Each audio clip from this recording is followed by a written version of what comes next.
Hi everyone. In this video, we'll see how we can use Python script and Windows Scheduler to randomly change a desktop wallpaper on an hourly basis. First, we'll go through the Python script, and then I'll explain how we can automate the Python script using Windows Scheduler. Before going to the Python script, make sure that you have Python installed on your PC. We can check that by going to the command prompt and just running the Python script in the command prompt. If you are getting an error here, then you can always go to the Python official page and install Python from there. Once your Python is installed, then we can go on with our Python script. Open any editor and create a file with .py extension, and then we need to import the modules which are required for our Python script.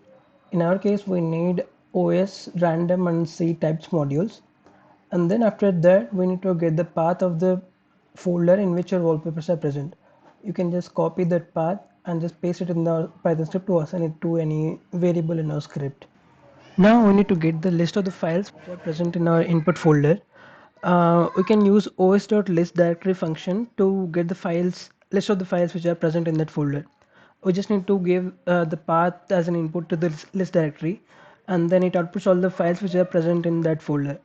But the problem with list directory function is it outputs some unnecessary files also, and normally they are of .ini extension, so we can easily remove them using a for loop and an if condition. And in our final wallpapers list, we will have all the names of the files which are present in that folder. And then to get a random wallpaper from our final wallpapers list, we can use random.random function. Random function just returns a random integer within the given input range, and we can use the random integer as an index of our final wallpapers to get the name of the random file.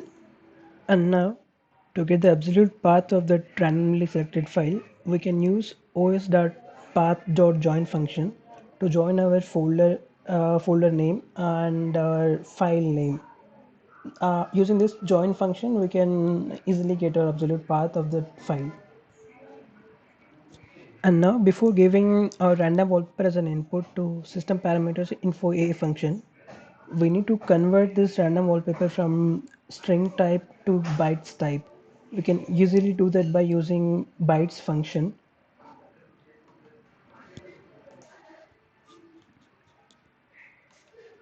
And now we just need to call our system parameters info a function from C types module, and then we just need to give this random wallpaper, byte converted random wallpaper, as an input to our system function.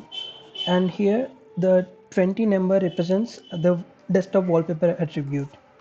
It is a fixed number. And yeah, that's it for Python script.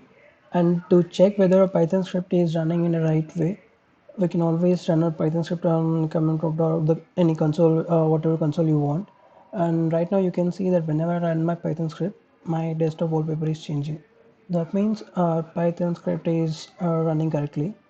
And now we will go through batch script. So batch script is useful to schedule our Python script using task scheduler.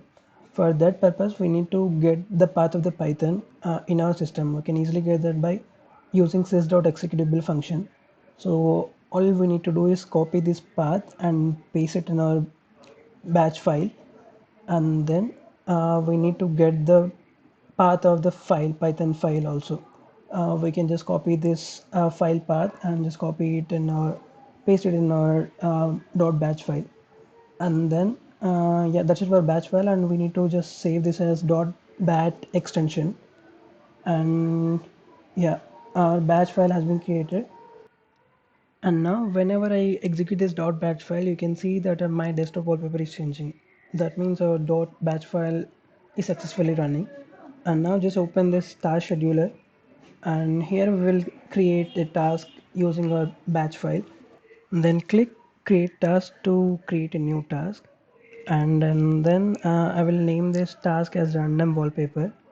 Then we need to change our Windows configuration, whatever the version which you currently have, just change the configuration to that version.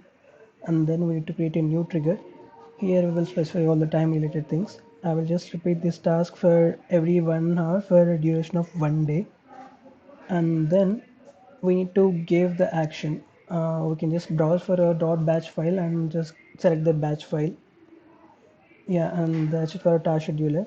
You can just click OK, and then in the task files you can see at the bottom of all the tasks that our task has been added.